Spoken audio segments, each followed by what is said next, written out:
वशिष्ठ जी बोले, हे राम जी, जो अर्ध प्रबुद्ध हैं वे जो पाप करने लग जावें और आत्म अभ्यास त्याग दें, न स्वर्ग को जाते हैं और न आत्म पद को प्राप्त होते हैं। तप, दान, तीर्थ आदि के सेवन से भी आत्म पद नहीं प्राप्त होता। तप, दान, तीर्थों से भी आत्म पद की प्राप्ति नहीं होती। जब विचार उपजता है और आत्म पद का अभ्यास होता है तभी आत्म पद मिलता है। मैं कौन हूँ, दुख सुख किसको होता है, परमात्मा क्या है, आत्मा क्या है, जगत कैसे भासता है, इस प्रकार का विचार करके फिर आत्मिक अभ्यास करे तब आत्मा परमात्मा का अनुभव होता है। राम जी, जब आत्म पद प्राप्त होता है तब मनुष्य निःशंक हो जाता है। फिर शंका नहीं रहती कि भगवान मेरे में आत्मा हूं कि नहीं। गुरु की आज्ञा का उल्लंघन मुक्ति फल का त्याग है। मुदिता और उपेक्षा, इस निर्मल वासना को अंगीकार करो। मैत्री के अर्थ यह है कि सब में ब्रह्म भाव जानना, द्रोह किसी का न करना, दुखी पर दया करना करुणा कहलाती है। धर्मात्मा पुरुष को देख के प्रसन्न होने का नाम मुदिता है और पापी को देख के उदासीन रहना और निंदा न करना उपेक्षा कहलाती है। इन चारों प्रकार की वासनाओं से संपन्न हो हृदय से इनका भी त्याग करके इनका अभिमान न रखना चाहिए। रुद्र को गोपदवत तर जाते हैं, पर जिन्होंने युक्ति से ज्ञानवान संसार के प्रभाव से गोपद की नहीं, जैसे गाय का खुर लांघना कोई कठिन नहीं, ऐसे ही युक्ति से संसार के बंधनों से ज्ञानवान लांघ जाते हैं, अपने आत्मा परमात्मा में आ जाते हैं। जिनको युक्ति नहीं है, सोचने का तरीका ठीक नहीं है, वे बहुत बहुत ऊंची स्थिति पे आने के बाद भी बुरी तरह गिर जाते हैं। बहुत बहुत सेवा या गुरु की कृपा का एकदम नजीकता होते हुए भी युक्ति नहीं है, सोचने का ढंग नहीं है, तो बुरी तरह गिर जाते हैं। वशिष्ठ जी बोले, हे राजन, अज्ञानी की चेष्टा देखने भर को सुंदर है। अज्ञानी की देखने भर को सुंदर है। मेरे नाम का है, मेरे नाम कारम और हृदय मूर्ख है। हृदय मूर्ख है। उनकी संगति बुरी है। उनकी संगति बुरी है। जगत की सत्यता, शरीर की सत्यता, वो बुरा है, वो भला है। अरे बुरा भला सब स्वप्न है, ये सब बुरे भले संकल्प विकल्प है। तो ऐसा है कि वहां बुराई और भलाई तुच्छ लगती। तू इतना महान आत्मा है, परमेश्वर का सनातन सपूत है। ये तो कोई ज्ञानी महापुरुष ही हृदय ठारने की बात करते, बाकी तो कचरा ही भरते। हे राम जी, उसमें स्थित हो। हम भी उसी गढ़ में स्थित हैं और जितने ज्ञानवान हैं वे उसी में स्थित होते हैं। वैसे ही जागृत को स्वप्न की सृष्टि भी अपना रूप जान पड़ती है। ज्ञानवान को सब आत्म रूप दिखता है, आत्मा से भिन्न कुछ नहीं दिखता। जब आत्म अभ्यास का बल हो और अनात्मा के अभाव का अभ्यास दृढ़ हो तब जगत का अभाव हो जाता है। एक तिनका मिटाना होता है तभी यत्न करना पड़ता है। तो यहाँ तो त्रिलोकी की सत्यता मिटाना है। पूरा त्रिलोकी मिटाना है हृदय से। एक तिनका मिटाना है तो भी यत्न करना पड़ता है। तो यहाँ पूरा त्रिलोकी का आकर्षण मिटाकर अपने आप में बैठना है तो यत्न तो करना पड़ेगा ना, अभ्यास तो करना पड़ेगा। हे राम जी, जब आत्मरूपी अभ्यास का बड़ा बल हो तब वह इसको निवृत्त करे, नहीं तो निवृत्त नहीं होता। यह जो मैंने तुमको उपदेश किया है इसको बारंबार विचारो। मैंने तो तुमको बहुत प्रकार से और बहुत बार समझाया है। अज्ञानी को ऐसे बहुत कहने से भी कुछ फल नहीं होता। तुमको जो मैंने उपदेश किया है वह सब शास्त्रों और वेदों का सिद्धांत है। जिस प्रकार वेद का पाठ करते हैं उसी प्रकार इसका पाठ कीजिए और विचारिए शरीर नाशवान है ऐसा जानकर भी विषय विकारों का मजा लेने को करता है, स्वाद ले और अपने आत्मा का उद्धार नहीं करता, वो बड़ा मूर्ख है, पढ़ा लिखा डोंकी है, 2 पैर वाला गधा। पढ़ा लिखा समझदार भी नासमझ हो जाता है, मन को छूट छाट देता है न विषय विकारों का सुख लेने को, तो गधे जैसा बेचारे का जीवन हो जाता है। हे राम जी, जो पुरुष अब तक अज्ञान रूपी शत्रु को मारने और आत्मपद पाने का यत्न नहीं करते, वे परम कष्ट पाएंगे। अज्ञान रूपी शत्रु को मारने का यत्न करे, आत्म परमात्मा को पाने का यत्न करे। वशिष्ठ जी बोले, हे राम जी, जो ज्ञानवान है वही आत्मरस को जानता है और कोई नहीं जानता। उस आत्मरस के पाने से फिर कोई कल्पना नहीं रहती। जैसे जिसने मद्यपान किया है वही उन्मत्ता को जानता है और कोई नहीं जान सकता। हे राम जी, आत्मपद अव्यक्त और अचिंत्य है, अर्थात इंद्रियों का और मन का विषय नहीं है। वह मन के चिंतन में भी नहीं आता। जो बड़े महापुरुष हैं वे भी उसे वाणी से कह नहीं सकते। तो ऐसा अचेत चिन्मात्र आत्म तत्व शास्त्र से कैसे जाना जा सकता है? शास्त्र तो अविच्छेद प्रतियोगी करके कहते हैं, सो वह सविकल्प है। उसे फिर गुरु और शास्त्र से कैसे जानिए? हे राम जी, वह न गुरु और शास्त्र से जाना जाता है और न गुरु और शास्त्र के बिना भी जाना जाता है। जो ज्ञानवान है वही आत्मरस को जानता है और कोई नहीं जानता। उस आत्मरस के पाने से फिर कोई कल्पना नहीं रहती। जैसे जिसने मद्यपान किया है वही उन्मत्ता को जानता है और कोई नहीं जान सकता। हे राम जी, आत्मपद अव्यक्त और अचिंत्य है, अर्थात इंद्रियों का और मन का विषय नहीं है। वह मन के चिंतन में भी नहीं आता। जो बड़े महापुरुष हैं वे भी उसे वाणी से कह नहीं सकते। तो ऐसा अचेत चिन्मात्र आत्म तत्व शास्त्र से कैसे जाना जा सकता है? शास्त्र तो अविच्छेद प्रतियोगी करके कहते हैं, सो वह सविकल्प है। उसे फिर गुरु और शास्त्र से कैसे जानिए? हे राम जी, वह न गुरु और शास्त्र से जाना जाता है और न गुरु और शास्त्र के बिना भी जाना जाता है। हे राम जी, अनुभव रूपी कल्प वृक्ष में जैसी भावना होती है वैसा ही भान होता है। प्रथम इस जीव का शरीर अंतवाहक था और अपना स्वरूप भूला न था। इससे अपने को आत्मा ही जानता था और इसे जगत अपना संकल्प मात्र भासित होता था। जब उस संकल्प में दृढ़ भावना हुई तब वह शरीर आदि भौतिक भासित होने लगा। जब उसमें दृढ़ भावना हुई तब देह और इंद्रियां सब अपने में भासित होने लगी। तब इनके सुख दुख को जानने लगा। जब जगत के सुख दुख भासित हुए तब सब आपदा प्राप्त हुई। पर वास्तव में न कोई सुख है, न दुख, न जगत है, केवल भावना मात्र है। जैसी चित्त की भावना होती है वैसे ही आगे भासित होता है। हे राम जी, जब यह भावना उलटकर अंतर्मुख आत्मा की ओर होती है तब एक ही बोध का भान होता है। और जब एक बोध का भान होता है, ये जगत का व्यवहार और ये सुख दुख मन के स्फुरने से दिखते हैं।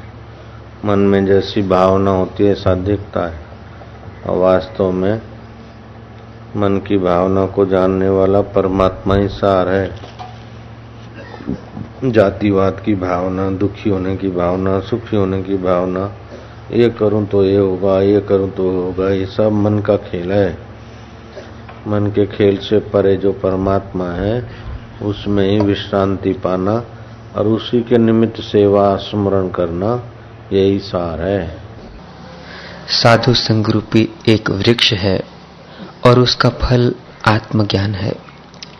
जिस पुरुष ने फल की इच्छा की है सो अनुभव रूपी फल को पाता है। जो पुरुष आत्मानंद से रहित है सो सत्संग करके आत्मानंद से पूर्ण होता है। विषयानंद, विद्यानंद, योगानंद, आत्मानंद। विषयों को भोग के जो आनंद आता है उसको विषयानंद बोलते हैं। विद्वानों को सात्विक विद्या चर्चा से जो आनंद आता है उसे विद्यानंद बोलते हैं। ब्रह्म चर्चा करके जो आनंद आता है उसे ब्रह्मानंद कहते हैं। लेकिन शुद्ध बुद्ध अपने आत्मा का बोध हो गया, उसमें टिक गया तो आत्मानंद। आत्मानंद में मस्त है, करे वेदांती खेल। मोह कभी ना ठग सके, इच्छा नहीं लावलेश। मोह कभी ना ठग सके। आत्मा का आनंद मिला तो ये आत्मा है, मेरे परमात्मा का सुख है, ये पता चल जाए तो फिर मोह नहीं ठगता। उल्टा ज्ञान नहीं होता कि मैं देह हूं, मैं ये खाऊंगा तब सुखी होऊंगा, ये भोगूंगा तब सुखी होऊंगा, ये भ्रांति नहीं होती। आत्मानंद में मस्त है, करे वेदांती खेल। भक्ति योग और ज्ञान का सतगुरु करते में, भक्ति का नित्य नवीन रस, योग की शांति और ज्ञान का प्रकाश, सब उसका अपना घर का खजाना हो जाता है। पूर्ण गुरु कृपा मिली, पूर्ण गुरु का ज्ञान, पूर्ण गुरु की कृपा से आत्मा का आनंद आ जाता है। आत्मा वो परमात्मा जिसकी सत्ता से समस्त सृष्टि चल रही है। सूर्य तप रहा है, चंद्रमा शीतलता बरसाता है, ब्रह्मा जी सृष्टि करते, रुद्र संहार करते, वह परमात्मा ही आत्मा होकर बैठा। वो ज्ञान स्वरूप है। उस परमात्मा की सत्ता से ये जगत है, स्थूल दुनिया। परमात्मा की चेतनता से ईश्वरीय लोक है, ऊंचे लोक। जैसे दूध, मलाई और घी। दूध से मलाई ज्यादा चिकनाहट वाली पावरफुल है और मलाई से मक्खन या घी। ऐसे सत्य, चित्त और आनंद परमात्मा के सत्य अंश से ये स्थूल दुनिया हुई। उसका नाश नहीं होता, परिवर्तन होता है। परमात्मा की चेतनता से, चित्त से, चेतन अवस्था से ये ईश्वरीय सृष्टि, देवताओं का स्वर्ग आदि सात्विक भोग हुए। तो मनुष्यों को जितना मेहनत करके सुख मिलता है उससे 100वां हिस्सा मेहनत और 1000वां गुना ज्यादा सुख देवलोकों में, क्योंकि ये परमात्मा के सत्य अवस्था से बना है। वो चित्त का विभाग वहां ज्यादा है, स्थूलता नहीं है इतनी। तो सत्य, चित्त की सुविधाएं होते हुए भी चित्त से चिंतन करे तो भोग तैयार, चित्त से चिंतन करे तो वहां पहुंच जाए, चित्त से चिंतन करे तो विमान उड़ने लग जाए। यहां बैठे, जाना है शिवलोक में, पहुंच गए। जाना है इंद्र के पास, पहुंच गए। तुमको तो गाड़ी में बैठना पड़ता, उनके संकल्प से हो जाता है। इतने दिव्य भोग हैं स्वर्ग में। इस स्थूल दुनिया से स्वर्ग आदि में दिव्य भोग है। लेकिन ये दिव्य भोगों के धनी इंद्र के स्वामी बृहस्पति, उसका बेटा भी बोलता है कि आखिर इन भोगों में क्या सार। तो आनंद स्वरूप ईश्वर की प्राप्ति हो तो बोले जा मृत्यु लोक में जा। यहाँ सुविधा है तो मन नहीं लगेगा, मृत्यु लोक में, संसार में जाओ। 7 साल ध्यान किया, जप किया और ध्यान किया, कौच नहीं। 3 साल के बाद में पिताजी आए। गुरु की नाई पिताजी का पूजन किया। कवच ने गुरु बृहस्पति का पूजन किया। गुरु की नाई पिता बृहस्पति का पूजन गुरु की नाई किया। 3 साल के बाद पिता ने पूछा कैसे अमृत की प्राप्ति हुई? बोले पिताजी नहीं हुई, बेटा त्याग करो। 4 साल और लगे, फिर पिताजी आए, उठ के गुरु की नाई उनका पूजन किया। बोले पिताजी अभी तक वो आनंद की प्राप्ति नहीं हुई। बोले बेटा सर्वस्व का त्याग करो। बोले स्वर्ग तो छोड़ा, यहाँ झोपड़ा है वो छोड़ दो। बोले इससे क्या होता है? सब त्याग करो। तो बोले तुम्बा छोड़ दूं, आसन छोड़ दूं, माला छोड़ दूं। बोले इससे क्या होता है? सब कुछ सर्वस्व का त्याग करो। बोले सर्वस्व तो ये मैं देह है, देह को मार दूं। बोले देह सर्वस्व नहीं है, बांबी सर्वस्व नहीं। बांबी में जो बिल में जो छुपा सांप है वो दुखदाई। ऐसे देह में जो मैं है, देह से संबंधित होकर सुख लेने का जो अज्ञान है उसको छोड़ो। 7 साल के ध्यान और शांति के प्रभाव से बुद्धि तो निखर गई थी। जरा सी कृपा और उपदेश मिला, कुछ को भगवान के आनंद स्वभाव का अनुभव हुआ। सत्य तो सबको अनुभव हो रहा है, चित्त तो देवलोक में है ही है। अपने चित्त का चिंतन में आनंद का अनुभव हुआ, मतलब परमात्मा के समग्र स्वरूप का अनुभव हो गया। जो भोगी है वो परमात्मा को भोगों के रूप में पाता है, जो देवता है वो परमात्मा को स्वर्ग के रूप में पाता है, और जो ज्ञानी है पूर्ण गुरु का साधक है वो भगवान को पूर्ण रूप में पाता है। भोगी भोगेगा तो भोगति भोगेगा तो फिर भगवान दुख के रूप में मिलेंगे, नरकों के रूप में भगवान मिलेंगे। जब समग्र भगवान है तो नरकों के रूप में सत असत चाहम अर्जुना, ये बड़ा विलक्षण ज्ञान है। सत भी मैं हूँ, असत भी मैं हूँ, जीवन भी मैं हूँ, मौत भी मैं हूँ, दिन भी मैं हूँ, रात भी मैं हूँ, बुरा भी मैं हूँ, भला भी मैं हूँ। समग्र स्वरूप। शरीर में अच्छे अंग भी आप हैं और गंदे अंग भी आप ही के, कुल मिला के आप ही। ऐसे सत असत शुभ अशुभ समग्र स्वरूप भगवान का जो जान लेता है वो पूर्ण हो जाता है। सत को तो जान लिया लेकिन चित्त को नहीं जाना। तुम चित्त को जाना तो आनंद को नहीं जाना, आनंद को जाना तो फिर जब असत आएगा तो दुखी हो जाएगा। ध्यान समाधि लगी तो सुखी और नहीं लगी तो फिर विक्षिप्त हो जाएगा। भोगी को भोग मिला तो सुखी, नहीं तो विक्षिप्त। योगी को योग हुआ तो सुखी, नहीं तो विक्षिप्त।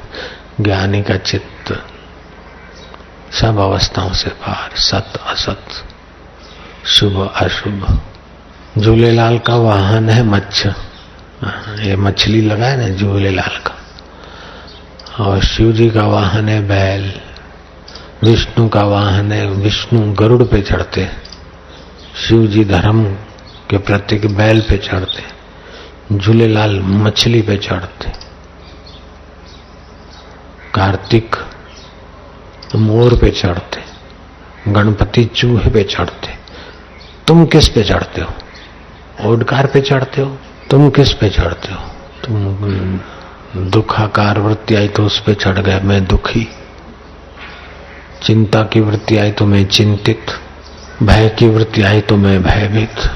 तुम्हारा कोई वाहन ही नहीं है। तुम्हारा दृष्टा जिस किसी पे चढ़ जाता है, दुख पे सुख पे, मान पे अपमान में, जाति में, संप्रदाय में आरूढ़ हो जाते। मैं पटेल, मैं मारवाड़ी, मैं लेडीज हूं, तो कल्पनाओं में तुम्हारा दृष्टा चढ़ के बैठ जाता है। तो कभी निर्भीकता पे चढ़ते तो कभी भय पे, कभी गलती से मिल जाते तो कभी गुण से मिल जाते। तो तुम्हारा दृष्टा न जाने कितनी कितनी वृत्तियों के साथ मिलकर भटकता है। अनुमंता बनो, दृश्य न बनो, भोग न बनो, भोक्ता न बनो, अनुमंता। भोग से मिल गए मैं भोगी, योग से मिल गए मैं योगी, त्याग से मिल गए मैं त्यागी, चिंता से मिल गए मैं चिंतित, दुनिया से मिल गए मैं दुनिया, लुंडों से मिल गए मैं दुनिया लुंडी वाला। मेरा चचेरा भाई छटांग भर अफीम पीता है, मैं भी एक छटांग पी सकता हूं, दुनिया लुंडी के आ जाने। तो तुम्हारा अपना स्टैंड आनंद स्वरूप ईश्वर नहीं होगा तो कभी किससे मिलके बिखरते जाएंगे। जैसे जो आया उसके साथ चलने लग गए तो वो औरत किस काम की, जो रास्ते मिला उसके साथ चली, थोड़ी देर फिर दूसरे के साथ चले, आगे गई तीसरा मिल गया उसके साथ चले, तो उसको पतिव्रता तो नहीं बोलेंगे, ऐसी वृत्ति हो जाती, धड़ो नहीं।